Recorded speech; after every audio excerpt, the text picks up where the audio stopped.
प्रिया राज, आप देख रहे हैं एक न्यूज 24। आपको बता दें, लगातार चौकीदार मामले में अपडेट आना ये हर किसी को हैरान करने वाला है। जहां एक तरफ बिहार में लगातार चौकीदार दफदार के मामले को लेकर ये जंग जारी है, तो वहीं दूसरी तरफ देखा जाए तो पलामू में जहां से चौकीदार की भर्ती होनी है और इस भर्ती का परिणाम आते ही कुछ ऐसे फेरबदल हुए हैं जिसके बाद इस परीक्षा में कई सवाल उठ रहे, साथ ही साथ अभ्यर्थी पर कई सवाल उठ रहे और चौकीदार पोस्ट पर भी कई सवाल उठ रहे हैं। आज उन्हीं मुद्दों पर बातचीत करेंगे। बातचीत करने के लिए मेरे साथ मेरे सहयोगी इस वक्त सितेश जी मौजूद है। सितेश जी, लगातार बिहार में तो चौकीदार दफदार मामले काफी तूल मचा रहे। इस बीच शासन प्रशासन और कहा जाए सरकार पर कई सवाल उठ रहे थे, लेकिन इस बीच जो पलामू का मामला है जहां चौकीदार की एग्जामिनेशन हुई, इस मामले में भर्ती हुई और भर्ती के बाद जो परिणाम आए वो काफी देखा जाए तो विपरीत आए हैं और ये चौकीदारों की तरफ से नहीं बल्कि बहाली में जो धांधली हुए हैं। क्या कहना चाहेंगे आप?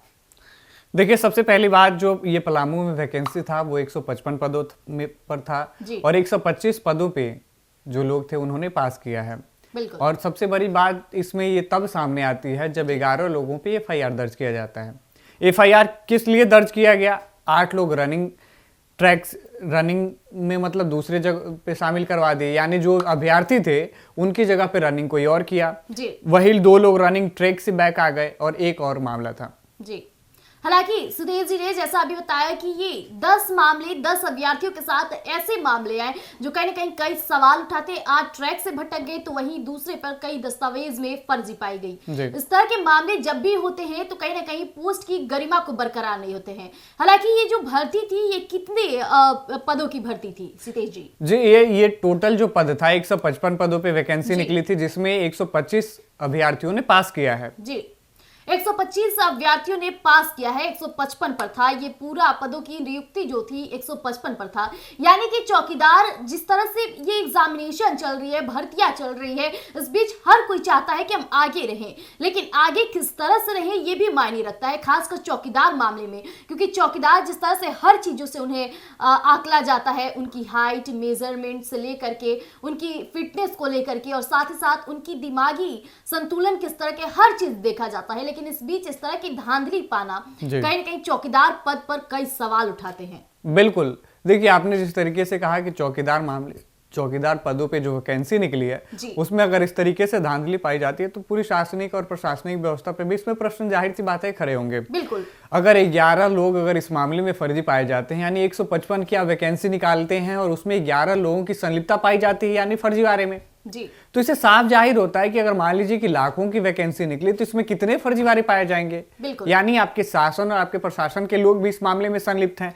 और जाहिर सी बात है, अगर 8 लोगों को दूसरे की जगह दोहरा दिया जाता है तो क्या जिस समय डॉक्यूमेंटेशन हो रही थी, सारी चीजें प्रक्रिया हो रही थी, तो उस समय लोग क्यों नहीं जांच किए? क्योंकि अभी सबसे बड़ी चीज है, अगर किसी को पकड़ने की कोशिश किया जाए तो बायोमेट्रिक है, जो व्यक्ति है उसका बायोमेट्रिक लेके एंट्री कराइए। बायोमेट्रिक जैसे ही मैच कीजिएगा, फिंगरप्रिंट आपका लगेगा, आपका पूरा बायोडाटा खुल के आ जाएगा। यानी कि कहीं ना कहीं चौकीदार मामले में जो भर्ती हो रही है उसमें भी धांधली पाई जा रही है, चाहे कमियां पाई जा रही है, व्यवस्था का प्रावधान नहीं किया जाए तभी इस तरह की धांधली हो रही है। क्योंकि जिस तरह से ये 8 छात्रों की बातें निकलकर सामने आ रही है कि कहीं उनकी जगह दूसरे लोगों ने दौड़ लगाई, तो ये कैसे पॉसिबल है? या तो उनके चेहरे नहीं मिलाए गए, या तो उनके फिंगरप्रिंट्स नहीं मिलाए गए, या फिर जानबूझकर उनसे घूस लिए गए थे पैसे, इस कारण उन्हें पास करा दिया जाता है और एंट्री दे दी जाती है। क्योंकि जहां एंट्री होती है वहीं पे जांच होनी चाहिए। सितेश जी, देखिए सबसे बड़ी बात कहना इसमें मुश्किल है अभी, क्योंकि देखिए अभी कोई आधिकारिक टिप्पणी नहीं आई है कि किस वजह से ये लोग दौड़ रहे थे। सूत्रों के हवाले पता चल रहा है कि इस तरह से 8 छात्रों की जगह दूसरे छात्रों ने दौड़ लगाई है,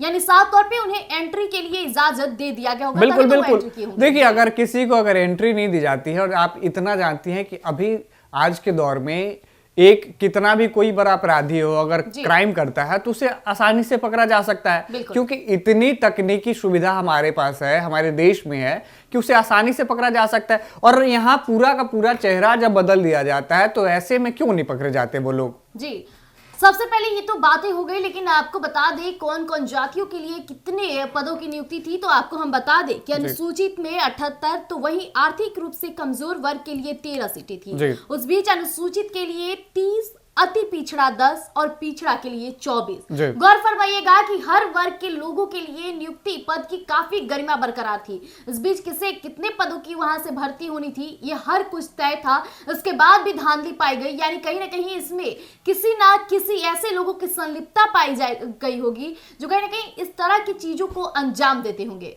सितेश जी, बिल्कुल, आपने जैसे कहा कि इसमें कहीं ना कहीं किसी व्यक्ति की संलिप्तता पाई गई, बिल्कुल पाई गई। अगर नहीं पाई जाती तो अगर साफ तौर पे 11 लोग कैसे बदल जाते, सीधी बात है। एक का तो आपने डॉक्यूमेंटेशन में पकड़ा, यानी डॉक्यूमेंटेशन में तब पकड़ा जब अंतिम प्रोसेस होता है। आप भी जानती हैं डॉक्यूमेंटेशन के बाद सीधे ज्वाइनिंग ही होती है, उसके बाद कोई प्रक्रिया नहीं होती है। 11 लोग रनिंग, 2 लोग रनिंग ट्रैक से वापस आ गए, उन पे भी FIR हुआ है। 8 लोग रनिंग के दूसरे, उनके जगह पे दूसरा कोई दौड़ लिया। तो ये कैसे संभव है? जाहिर सी बात है, इतनी तकनीकी सुविधा होने के बाद भी अगर इस तरीके की घटनाएं होती हैं तो सीधी तौर पे बात आएगी किसी विभागीय कार्रवाई पे कि क्या विभाग इस मामले को लेकर सीरियस नहीं था या फिर वैकेंसी निकाल देने के बाद विभाग अपना आंख बंद करके सो रहा था। हालांकि बिहार में दूसरी तरफ चौकीदार दफदार मामले को लेकर तूल मचाए। इस बीच चौकीदारों की न्याय की लड़ाई लड़ी जा रही है। इस बीच चौकीदार काफी कहा जाए गठ के साथ सरकार के सामने खड़ा है। इस बीच सरकार उनकी मांगे पूरी नहीं कर रही, जिसे लेकर धरना प्रदर्शन भी जारी रहता है। लेकिन इस बीच जहां पलामू से देखा जाए तो इस तरह के मामले सामने आते हैं, यानी 2 राज्य लेकिन अलग अलग विचार और अलग अलग प्रवाह के साथ। जहां एक तरफ चौकीदारों की लड़ाई के लिए कई लोग सच्चाई की लड़ाई लड़ रहे हैं, तो वहीं दूसरी तरफ चौकीदार नियुक्ति पद होने के बाद, भर्ती होने के बाद भी इस तरह की धांधली होती जा रही है। तो कहीं ना कहीं सरकार भी इन चीजों को विचार विमर्श करके ही फैसला लेगा। हालांकि बिहार के चौकीदार दफादार मामले को लेकर अभी भी न्यायपूर्ण लड़ाई जारी है। इस बीच सरकार हो सकता है कि इस बार जबरदस्त फैसला लेगी, क्योंकि ये चौकीदारों की लड़ाई है और चौकीदार इस बार तदादों में जिस तरह से गुहार लगाए, हो सकता है कि परिणाम सही होगा और देखा जाए तो उनके न्याय में होगा, हित में होगा। तो ऐसी अपडेट्स के लिए बने रहिएगा एक न्यूज़ 24 पर। दीजिएगा इजाजत, धन्यवाद।